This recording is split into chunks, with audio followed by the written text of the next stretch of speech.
Hello बच्चों, तो स्वागत है आपका मोल कंसेप्ट के 5 पैक 2 में सेकंड में। अब देखो मोल कंसेप्ट सेकंड में हम लोग क्या क्या सीखने वाले हैं। उसके पहले मैं तुम्हें बता दूं कि 5 पैक ऑफ केमिस्ट्री में अगर जुड़ना है, इसके कंटेंट, इसका पीडीएफ और नोट्स चाहिए तो आप टेलीग्राम चैनल पे ज्वाइन करो।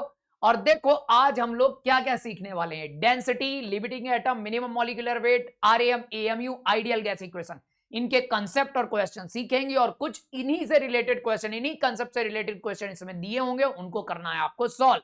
तो चलो करते हैं शुरू। देखो पहला कंसेप्ट होता है डेंसिटी। अब डेंसिटी अगर कभी भी हमें फॉर्मूला लगाना है तो डेंसिटी होता है मास डिवाइडेड बाय वॉल्यूम। एक तो ये फॉर्मूला होता है कभी भी डेंसिटी का। अब मैं तुम्हें एक बात बता दूं, कभी भी अगर सवाल आता है तो ये जो फॉर्मूला है तुम किसके लिए मेनली लगाते हो। कभी भी सॉलिड के लिए लगा सकते हो, लिक्विड के लिए लगा सकते हो। ज्यादातर ये सॉलिड और लिक्विड में लगता है। ज्यादातर ये किस में लगता है? सॉलिड एंड लिक्विड में।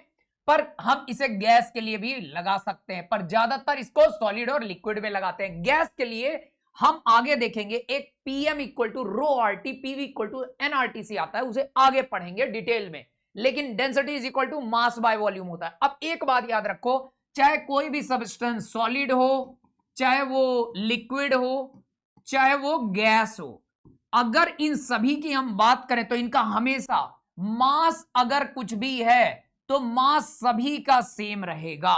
सभी का मास क्या रहने वाला है? सेम रहने वाला है। इनके डेंसिटी और वॉल्यूम तो अलग अलग हो सकते हैं पर इनका मास हमेशा, अच्छा अगर हम मास की बात करें तो मास इक्वल टू क्या होगा? Volume into density.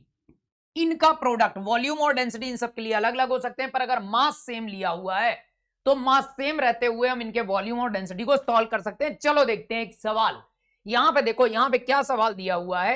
If 90 ml water, अगर पानी भरा हुआ है, कितना पानी भरा हुआ है?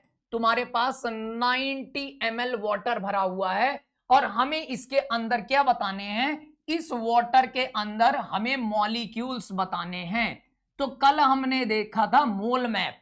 अब मोल मैप के साथ साथ यहां हम डेंसिटी का फॉर्मूला यूज करेंगे। कैसे यूज करेंगे? ध्यान से देखो, हम कहेंगे यहां पे हमें ये वॉल्यूम दिया है। क्या दिया हुआ है? वॉल्यूम दिया हुआ है। और हम आगे निकालेंगे मास, तो mass is equal to volume into density. अब एक बात हमेशा ध्यान रखनी है कि डेंसिटी ऑफ वाटर जो होना है वो हमेशा 1 ग्राम पर ml रहेगा।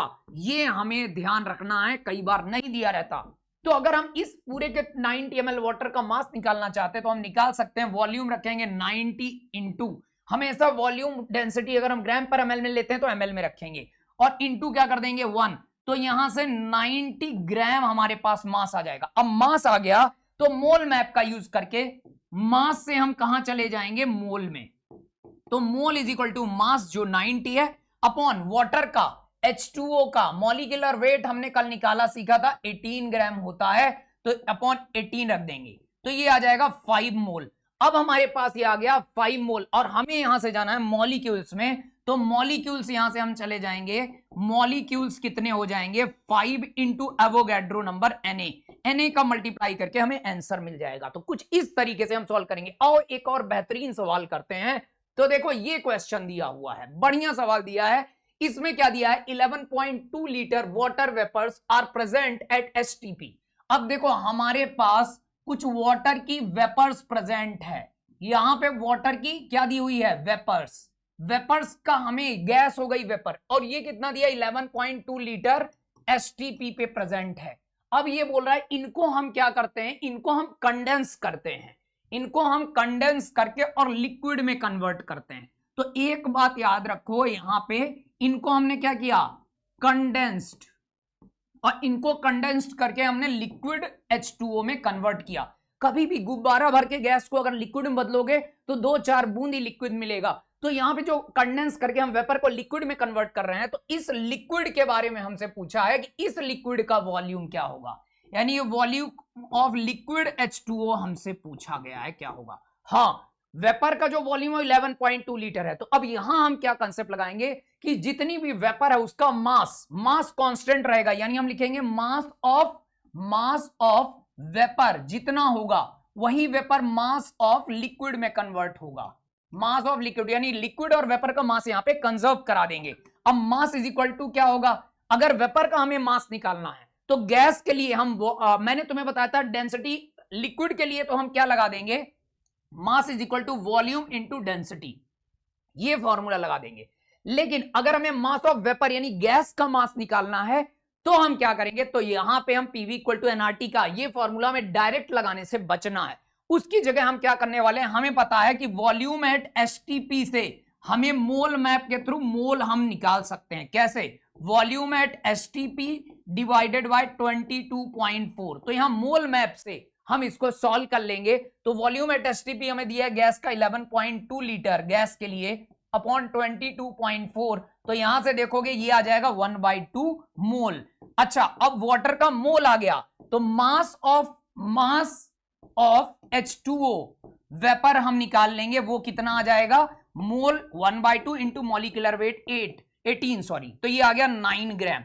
तो हमारे पास यहां पे जो हमने मास निकाला वेपर का वो 9 ग्राम रख दिया। देखो हमने वेपर के लिए या गैस के लिए density is equal to mass by volume लगाने से सोचने के अलावा दूसरा मेथड सोचा, जबकि लिक्विड और सॉलिड के लिए तो हम तुरंत ये सोच सकते हैं। अब हमें यहां से क्या निकालना था, लिक्विड का हमें वॉल्यूम निकालना है। अब हम लिक्विड वाटर का डेंसिटी तो जानते हैं कि 1 ग्राम पर ml, हमें याद है, तो अब यहां पे हम इसको रख देंगे, तो डेंसिटी हम रख देंगे 1, तो वॉल्यूम ऑफ लिक्विड H2O जो हमें आने वाला है वो 9 ml आ जाएगा हमारा आंसर। तो इस तरीके से कभी भी हम कंसेप्ट को दिमाग में रखेंगे। आगे बढ़ते हैं, चलो तो अब देखते हैं हम लिमिटिंग एटम। अब लिमिटिंग एटम क्या होता है, एक सिंपल सा कंसेप्ट है लिमिटिंग रिएजेंट का। लिमिटिंग रिएजेंट वाला ही कंसेप्ट यहां लिमिटिंग एटम में लगता है। कैसे, अगर मान लो कोई भी मॉलिक्यूल लाइक H2SO4 है, तो सिंपल से कंसेप्ट से हम लिमिटिंग एटम समझते हैं। मान लो इस H2SO4 के 3 मॉलिक्यूल हैं, तो अब ये 3 मॉलिक्यूल से हाइड्रोजन एटम अगर हम इसको तोड़ दें, इस H2SO4 के मॉलिक्यूल को तोड़ के इसके एटम अलग करें, तो 3 से हाइड्रोजन एटम कितने हो जाएंगे, हमें 6 मिल जाएंगे। सल्फर हमें कितने मिल जाएंगे, अगर इसके 3 मॉलिक्यूल है तो 3 ही मिल जाएंगे। ऑक्सीजन हमें कितने मिल जाएंगे, हमें मिल जाएंगे 12। तो ये नंबर ऑफ एटम्स हमारे पास आ गए। अब मान लो इस मॉलिक्यूल को तोड़ के हमें कोई दूसरा मॉलिक्यूल बनाना है, जैसे हम कार है हमारे पास, कार को तोड़ के उसके व्हील्स और इंजन निकाल के हमें बाइक बनाना है, वैसे ही हम कार को तोड़ने की बजाय मॉलिक्यूल को तोड़ के उसके अलग मॉलिक्यूल। तो अब मान लो हमें कोई एक SO2 मॉलिक्यूल बनाना है, इस मॉलिक्यूल को तोड़ के, तो हमने क्या किया, H2SO4 के 3 मॉलिक्यूल्स थे, उनके सारे एटम्स अलग करके निकाल लिए। अब इन एटम्स का यूज करके हम SO2 मॉलिक्यूल बनाएंगे। जब भी हम SO2 मॉलिक्यूल बनाएंगे, सल्फर ऑक्सीजन एटम की हमें जरूरत पड़ेगी, पर इनमें से कोई एक एटम SO2 बनाते बनाते पहले ही खत्म हो जाएगा, उसको हम लिमिटिंग एटम बोलेंगे। अब उसको हम कैसे निकालेंगे, तो कभी भी limiting atom is equal to mole of हम क्या करने वाले हैं, एटम, कोई भी एटम लेंगे अपॉन एटॉमिसिटी, इससे हम कंपेयर करेंगे। कैसे कंपेयर करेंगे, देखो इसको हम लगाते हैं यहां पे, देखो सल्फर एटम को हम SO2 में बना रहे हैं, तो SO2 के अंदर उसकी एटॉमिसिटी कितनी है, 1। तो सल्फर के लिए हम एक रेशियो निकालेंगे, उसका मोल या जितने एटम्स हैं उसके 3 अपॉन उसकी एटॉमिसिटी 1। ऑक्सीजन की अगर लिए हम ये वैल्यू निकाले, तो ऑक्सीजन के कितने मोल या कितने एटम्स है, 12, और इस मॉलिक्यूल के अंदर एटॉमिसिटी कितनी है, 2। अब इन दोनों वैल्यूज को हम फटाफट कंपेयर करेंगे, तो ये आएगी 3, ये आएगी 6। अब इन दोनों वैल्यू में जो भी वैल्यू कम आती है, ये वैल्यू क्या है, लेस वैल्यू है, तो ये तुम्हारा हो जाएगा लिमिटिंग एटम। इसका मतलब ये हुआ जब हम SO2 बनाएंगे तो S पूरी तरह से खत्म हो जाएगा और SO2 को बनना रुक जाएगा, और बचेगा कौन, ऑक्सीजन और हाइड्रोजन बच जाएगा। तो देखो लेकिन बनेगा कितना SO2, तो SO2 में जितनी ये वैल्यू आई है उतना ही SO2, 3 मॉलिक्यूल ऑफ SO2 या 3 मोल ऑफ SO2 बन जाएगा।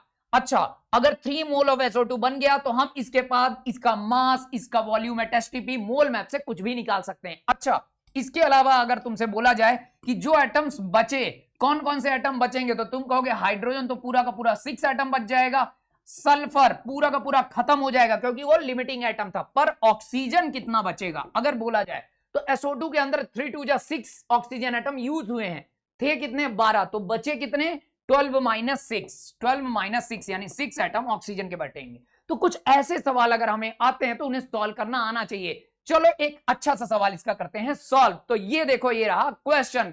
चलो तो देखते हैं हम ये वाला सवाल। अब देखो यहाँ पे सवाल में हमें क्या दिया हुआ है, देखो 294 gram H2SO4 is present whose atoms are used to. सबसे पहले हम क्या बना रहे हैं, यहाँ पे SO2 बना रहे हैं, देन जो बचा उससे बना रहे हैं H2O। तो हमें बताना क्या है, लिमिटिंग एटम SO2 के लिए मोल्स ऑफ SO2 कितना बना, तो सबसे पहले हम SO2 बनाते हैं।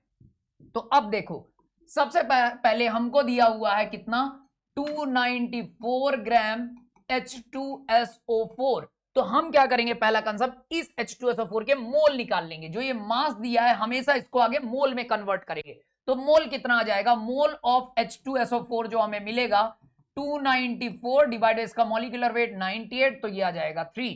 तो अब 3 मोल हमारे पास H2SO4 है। तो अब इसके एटम्स हम यहां पे अलग अलग कर लेंगे कि इनके एटम्स के मोल कितने होंगे, हाइड्रोजन, सल्फर और ऑक्सीजन के एटम्स कितने होंगे, यानी कि मोल ऑफ एटम्स कितने होंगे। तो यहां देखो हाइड्रोजन के एटम निकालें तो इसके एटोमिसिटी इंटू 3 से मल्टीप्लाई कर दो, 6 मोल आ गया। सल्फर का 3 इंटू 1 तो 3 आ गया, 4 3 जा 12 आ गया। अब अगर हमें बनाना है पहला मॉलिक्यूल SO2, पहला हमें बनाना है SO2, तो SO2 के लिए हमें कौन कौन से एटम लगेंगे, S और O। तो S एटम में और O एटम में देखेंगे लिमिटिंग एटम। तो सल्फर के लिए कैसे निकालेंगे लिमिटिंग एटम, उसके मोल्स 3 अपॉन उसकी एटोमिसिटी 1। ऑक्सीजन के लिए उसका मोल 12 और एटोमिसिटी 2। अब यहां पे तुम देखोगे इसकी वैल्यू आ जाएगी 3 और इसकी वैल्यू आ जाएगी 6। तो ये हो जाएगा तुम्हारा लिमिटिंग एटम। इसका मतलब क्या हुआ, SO2 यहां पे कितना बनने वाला है, 3 मोल बनने वाला है SO2। तो SO2 का मोल आ गया। हमसे क्या पूछा था, मोल्स ऑफ SO2 फॉर्म, ये सवाल हमारे पास हो गया। Limiting atom of SO2, SO2 के लिए लिमिटिंग एटम अगर तुम देखोगे तो यहां पे कौन हो गया, सल्फर क्या आ गया लिमिटिंग एटम। तो दोनों आंसर हो गए।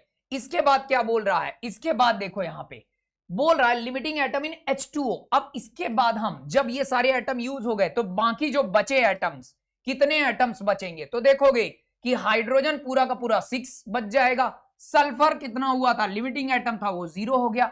ऑक्सीजन कितना बचेगा, ऑक्सीजन, तो तुम कहोगे कि यहां पे SO2 में 3 मोल बना तो 3 2 जा 6 ऑक्सीजन यूज हो गया, तो 12 माइनस 6 यानी 6 मोल यहां पे बचा होगा। अब देखो यहां पे अगर हमें H2O बनाना है तो अब H का यूज करना है और O का यूज करना है। H के लिए हम लिमिटिंग एटम की वैल्यू निकालेंगे तो 6 अपॉन एटोमिसिटी 2, ऑक्सीजन के लिए 6 अपॉन 1। अब देखो यहां पे इसकी वैल्यू आ गई 3, इसकी वैल्यू आ गई 6। तो लिमिटिंग एटम इस बार कौन सा हो गया, हाइड्रोजन। हाइड्रोजन हो गया और H2O बनेगा कितना, जितनी लिमिटिंग एटम के लिए वैल्यू है 3, तो 3 मोल वाटर बन गया। अब हमसे क्या पूछा था, सेकेंड पार्ट में हमसे क्या पूछा गया था, पूछा गया था लिमिटिंग एटम इन H2O। तो कौन आ गया, H आ गया, मास ऑफ H2O। तो देखो हमने मोल निकाल लिए 3, तो मास ऑफ H2O कितना आ जाएगा, 3 इंटू 18 तो 54 ग्राम। ये हमारा रहा आंसर और लिमिटिंग एटम आ गया हाइड्रोजन। तो कभी भी अगर ऐसा सवाल आएंगे, इसमें तुम्हें सवाल मिलेंगे, उनको करना है तुम्हें सॉल्व। चलो तो हम चलते हैं नेक्स्ट कंसेप्ट पे। चलो तो देखते हैं minimum molecular weight. Minimum molecular weight का क्या कंसेप्ट होता है, इसमें बहुत सारे सवाल पूछे जाते हैं।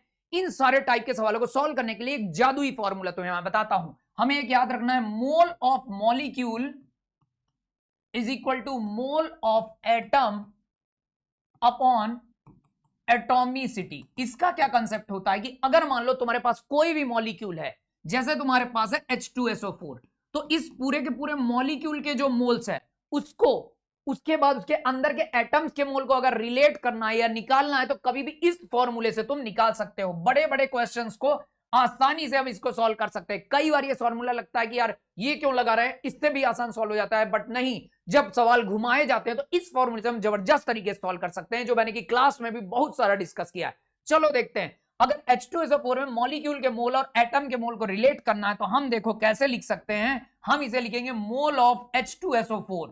अब जितने भी एटम है, अगर हमें इसमें हाइड्रोजन एटम से रिलेट करना तो मोल of hydrogen atom divide by उसकी एटोमिसिटी 2। अगर हमें इसके ऑक्सीजन सल्फर एटम से रिलेट करना तो मोल ऑफ सल्फर अपॉन एटोमिसिटी 1। अगर हमें इसके ऑक्सीजन एटम से रिलेट करना तो mole of oxygen upon atomicity 4। तो कभी भी इस तरीके से हम इसके मॉलिक्यूल्स को यहां पे रिलेट कर सकते हैं। चलो अब हम बढ़ते हैं आगे, इसके करते हैं एप्लीकेशंस। अच्छा, मिनिमम मॉलिक्यूलर वेट का भी यही कंसेप्ट होता है।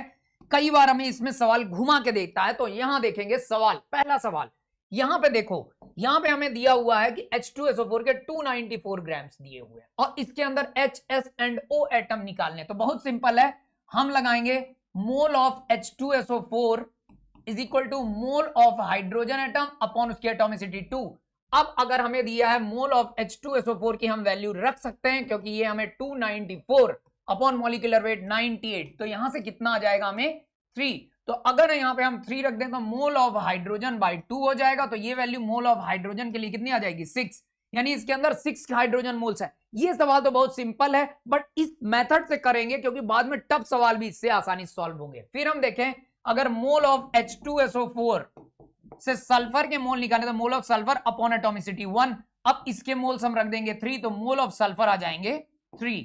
ऐसे ही अगर moles of H2SO4 is equal two moles of oxygen upon atomicity of oxygen 4, तो यहां से देखो H2SO4 के 3 मोल रख दिए तो मोल ऑफ ऑक्सीजन आ गए 12। तो कभी हम इस तरीके से सबके अलग अलग मोल्स निकाल सकते हैं। आओ एक ऐसा ही और सवाल करते हैं जल्दी से।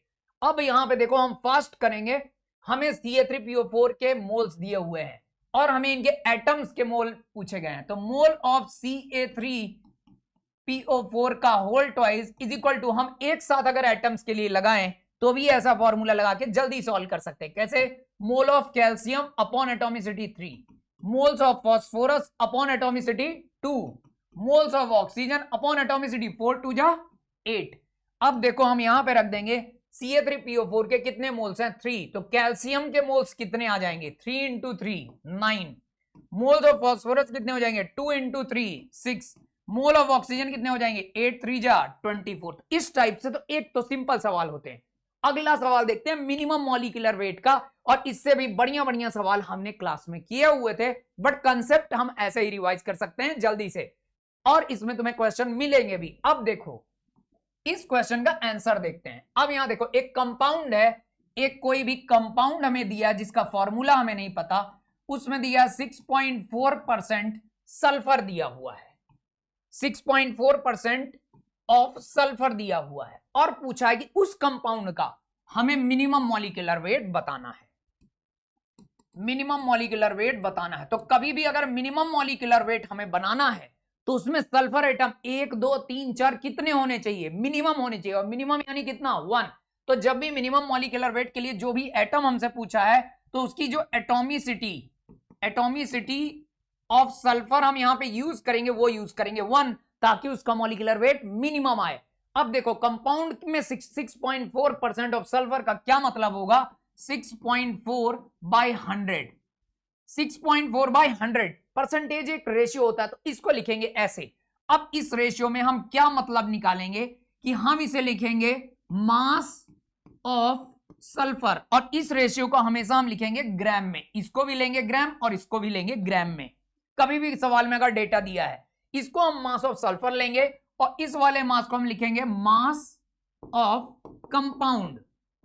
अब हम क्या करेंगे, कंपाउंड के अंदर ही सल्फर एटम है, तो हम एक रिलेशन जो हमने पढ़ा था कि mole of compound is equal to mole of sulphur atom upon उसकी एटॉमिसिटी, इस कंसेप्ट का यूज करेंगे, क्योंकि कभी भी एक मॉलिक्यूल के अंदर या कंपाउंड के अंदर या किसी भी चीज के अंदर अगर उसके एटम्स का मोल रिलेट करना है तो ऐसे रिलेट करते हैं। अब हम यहां पे कर देंगे apply mole of compound. Mole of compound अगर हम निकालेंगे तो वो क्या होगा, हमें मॉलिक्यूलर वेट उसका निकालना है, तो मान लिया मिनिमम मॉलिक्यूलर वेट है कैपिटल एम, मास कंपाउंड का कितना ले लिया 100 ग्राम डिवाइडेड बाय एम, और अगर हमें मोल ऑफ सल्फर एटम निकालना है तो कितना हो जाएगा 6.4 बाय 32। अब यहां से हम वैल्यूज रखेंगे, तो देखो यहां से मोल ऑफ कंपाउंड की जगह क्या हो जाएगा 100 upon capital M is equal to mole of sulphur क्या हो जाएगा, यहां से हम देखेंगे 6.4 अपॉन 32 पूरे के अपॉन एटॉमिसिटी हमें कितनी लेनी पड़ेगी, क्योंकि मिनिमम मॉलिक्यूलर वेट है तो हमेशा एटॉमिसिटी 1 लेंगे। अब यहां से तुम आसानी से देखोगे, यहां पे देखोगे तुम, ये आ जाएगा, तुम्हें ये आ जाएगा, यहां पे अगर हम यहां नीचे 0 कर दें तो ये तुम्हारा हो जाएगा 2 यानी 1/5, तो ये तुम्हारा यहां पे मॉलिक्यूलर वेट आ जाएगा 500, तो 500 ग्राम पर मोल ये तुम्हारा मॉलिक्यूलर वेट मिल जाएगा। तो ये हो जाएगा तुम्हारा आंसर। चलो हम चलते हैं अगले कंसेप्ट में। चलो तो अब हम अगले कंसेप्ट में चलते हैं, दैट इज आरएएम एंड एएमयू। इसमें ऐसे सवाल आते हैं कि कई बार हमें कंफ्यूजन होता है, तो अब हम इसको समझते हैं कि आरएएम और एएमयू क्या होता है।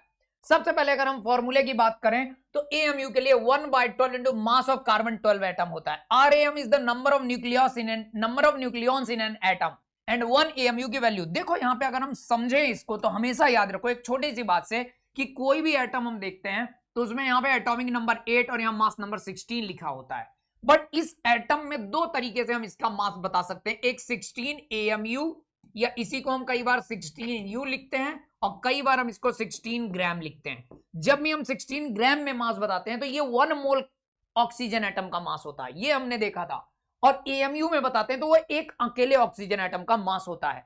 अब यहां पे ये जो मास आ रहा होता है इसी मास को बताने के लिए एक सबसे यानी एटम लेवल पे उसको मेजर करने के लिए कंसेप्ट आता है 1 एएमयू का, जिसे हम एएमयू या यू, इसी को हम यू भी बोलते हैं, यूनिफाइड मास, इसके रिस्पेक्ट में हम बताते हैं। अब ये एएमयू की डेफिनेशन जो स्टैंडर्ड है कार्बन से दी गई है इस समय पे, और उस एएमयू का मतलब हो गया 1/12 into mass of 1 carbon 12 atom. Carbon का मास 12 होता है, 12 डिवाइड बाय 12 तो वो कितना आ जाएगा, 1 एएमयू आ जाएगा। और कई बार एक और टर्म आता है आरएएम। आरएएम का होता है number of nucleons. Number of nucleons का क्या मतलब होता है, देखो न्यूक्लियॉन्स का मतलब होता है प्रोटॉन और न्यूट्रॉन।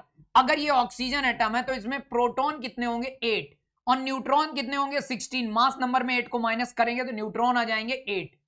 प्रोटॉन और न्यूट्रॉन को दोनों को मिला के हम बोलते हैं न्यूक्लियॉन्स। क्या बोलते हैं, न्यूक्लियॉन्स। अब ये न्यूक्लियॉन्स अगर टोटल 16 है यानी प्रोटॉन न्यूट्रॉन में अगर हम भेदभाव ना करें, उनको एक जैसा माने, तो वो सारे पार्टिकल मिला के न्यूक्लियॉन कहलाते हैं। और किसी भी एक न्यूक्लियॉन को, एक प्रोटॉन या एक न्यूट्रॉन के मास को हम 1 एएमयू बोलते हैं। अगर एक प्रोटॉन का मास या एक न्यूट्रॉन का या उसे एक न्यूक्लियॉन का नाम दे दें बिना भेदभाव के तो उसका मास 1 एएमयू होता है। और 1 एएमयू की वैल्यू याद रखना कई बार डायरेक्ट एग्जाम में आती है, 1.6 into 10⁻24 that is mass of proton, mass of neutron, या 1/Na।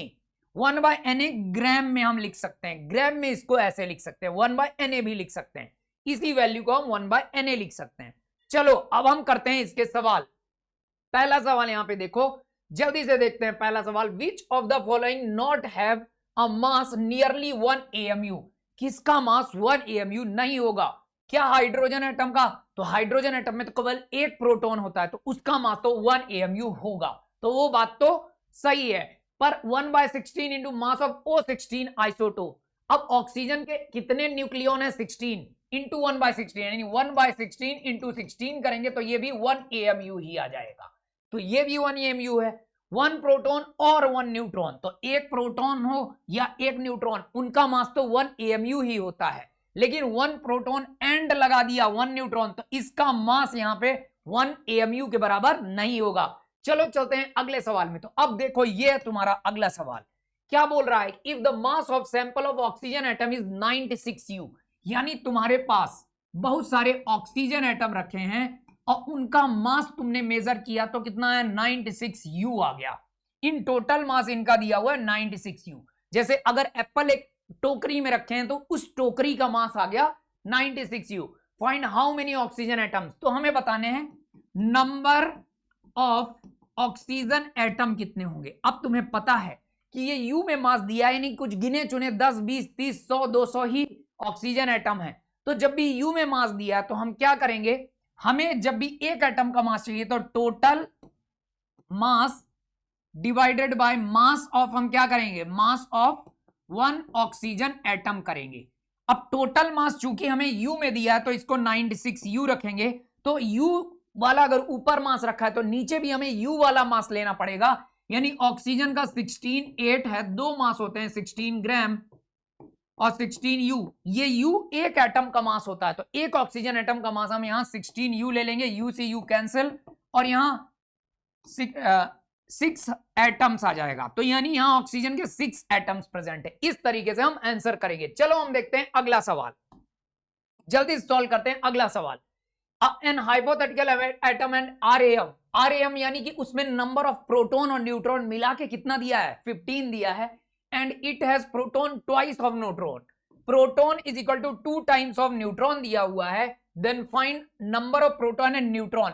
तो उस एटम के अंदर प्रोटॉन न्यूट्रॉन बताना है। अब ध्यान से सुनो, RAM का मतलब हो गया जितने भी उसमें प्रोटॉन है प्लस जितने भी उसमें न्यूट्रॉन है। प्रोटॉन यानी एक प्रोटॉन नहीं, जितने भी प्रोटॉन प्लस न्यूट्रॉन उनको मिला के कितना दिया हुआ है 15, और प्रोटॉन कितने हैं 2 टाइम्स ऑफ न्यूट्रॉन। तो यहां पे अगर हम रख दें 2 times of neutron plus neutron is equal to 15, तो 3 न्यूट्रॉन इज इक्वल टू 15, तो न्यूट्रॉन कितना आ जाएगा 5। तो ये इसका मतलब न्यूट्रॉन इसमें आ गए 5, तो प्रोटॉन्स कितने हो जाएंगे 10। तो इसका मतलब प्रोटॉन 10 और न्यूट्रॉन 5 होगा। तो हमसे पूछा है पहले प्रोटॉन और फिर न्यूट्रॉन, तो हम ध्यान रखेंगे पहले प्रोटॉन आएंगे 10 फिर न्यूट्रॉन आएंगे 5, यानी बी वाला आंसर हो जाएगा हमारा करेक्ट। कुछ इस तरीके से हमें करने हैं सॉल्व। चलो तो आते हैं अब लास्ट कंसेप्ट में, आइडियल गैस इक्वेशन। कभी भी अगर गैस के बारे में कुछ भी पूछता है, कुछ भी मानता है, तो हमें हमेशा एक फॉर्मूला याद रखना है, होता है PV is equal to nRT, और यहां पे ये केवल गैस के लिए लगता है। P हम बोलते हैं प्रेशर को हमेशा हम ATM में रखते हैं। V बोलते हैं वॉल्यूम को हमेशा हम लीटर में रखते हैं। यहीं पे N होता है मोल्स के बारे में तो हमें अच्छे से पता है। R को हम बोलते हैं कांस्टेंट या गैस कांस्टेंट, और इसकी वैल्यू 1/12 आसानी से सॉल्व करने के लिए, या 0.0821 लीटर ATM पर मोल, ऐसा हम कुछ लेते हैं, हमें ध्यान रखना है। और T होता है टेम्परेचर इन केल्विन, तो इसको हमेशा याद रखेंगे, इन्हीं यूनिट की वैल्यूज पे हम रखेंगे। इन सवालों में हमें एक चीज बड़ी ध्यान रखनी होती है, यूनिट्स। तो आओ सबसे पहले हम यूनिट्स के बारे में समझते हैं। पहला यूनिट, पहले आती है वॉल्यूम की यूनिट। तो वॉल्यूम की यूनिट में मैं यहां पे लिख रहा हूं, बहुत इंपॉर्टेंट है, और हमें क्या ध्यान रखना है, 1 लीटर इज इक्वल टू होता है 1000 ml। एक बात तो हमें ये याद रखनी है, 1 सेंटीमीटर क्यूब अगर दिया है तो होता है 1 ml, और अगर 1 मीटर क्यूब दिया है तो वो होता है 1000 लीटर। ये बात पे सवाल कई बार घुमाता है, ये यूनिट्स बड़ी इंपॉर्टेंट हो जाती है, इसको हमेशा हमें रखना है ध्यान। अब आओ करते हैं एक सवाल में इसमें करता हूं सॉल्व। ये क्वेश्चन का बंच है जो यूनिट पे बेस्ड है, 2 सवाल में इसमें सॉल्व करता हूं। जैसे यहां पे देखो 12 मीटर क्यूब है, इसका हमें निकालना है वॉल्यूम, तो हम लिखेंगे इसे 12 इंटू 1 मीटर क्यूब में कितने वॉल्यूम है 1000 इंटू 1000, तो ये आ जाएगा वॉल्यूम लीटर में, तो 12000 आ जाएगा लीटर। अब यहां पे एक क्यूब दिया हुआ है और इस क्यूब की साइड कितनी है 2 मीटर, और इसका बताना है वॉल्यूम। तो अब यहां पे हमें वॉल्यूम ऑफ क्यूब का फॉर्मूला लगेगा, और क्यूब के वॉल्यूम का फॉर्मूला होता है ए क्यूब, यानी साइड का होल क्यूब। तो ये 2 metre into 2 metre into 2 metre करेंगे तो ध्यान रखना 8 मीटर क्यूब आएगा, और अगर इसे लीटर में बदलना है तो इसका वॉल्यूम हम 8 into 1000 litre, that is 8000 litre हमारे पास वॉल्यूम आ जाएगा। तो कभी भी इस तरीके से बाकी के वॉल्यूम तुम्हें करने हैं कन्वर्ट। अच्छा, वॉल्यूम के बाद हम लोग आते हैं अगला प्रेशर। प्रेशर के लिए हमें क्या यूनिट्स ध्यान रखनी है, ध्यान रखना एक लाइन में 1 ATM is equal to 760 torr is equal to 760 mmHg is equal to 1 bar is equal to 10⁵ newton per metre square. अगर एक लाइन में हम इसको याद कर लेते हैं तो आसानी से हम कभी भी प्रेशर को आसानी से सॉल्व कर पाएंगे। जैसे देखो, एक हम करते हैं सॉल्व, जैसे हमें दिया हुआ है 360 mmHg, और इसको करना है कन्वर्ट ATM में। तो ATM में अगर इससे जाना है ATM में, तो हम यहां पे क्या करेंगे, ध्यान से देखो, pressure in ATM is equal to जो भी mmHg में 360 mmHg, और जो स्टैंडर्ड mmHg होता है 1 ATM में कितना होता है 760 का, हमेशा हम कर देंगे डिवाइड। तो यहां से तुम देखोगे आ जाएगा 1/2 ATM। तो कभी भी इस तरीके से किसी भी यूनिट को हम कर सकते हैं सॉल्व। अगर हमें यहीं पे इसे न्यूटन पर मीटर में कन्वर्ट करना होता तो बताओ क्या करते, ध्यान से अपने से करते, चाहे तो ATM में कन्वर्ट कर लिया, उसके बाद इस फैक्टर का मल्टीप्लाई कर देते तो न्यूटन मीटर स्क्वायर में आ जाता। तो ऐसे हम करेंगे कन्वर्ट। अब आ जाओ टेम्परेचर में। टेम्परेचर भी बहुत ज्यादा हमें कन्वर्जन के लिए पूछ लेता है, उसके लिए हम एक लाइन में एक फॉर्मूला याद रखेंगे। क्या फॉर्मूला होता है, C/5 centigrade upon 5 is equal to K minus 273/5 is equal to F minus 32/9। अगर ये फॉर्मूला हमें है अच्छे से याद, तो इसको अगर हम याद रखते हैं तो हम आसानी से चीजों को कर सकते हैं सॉल्व।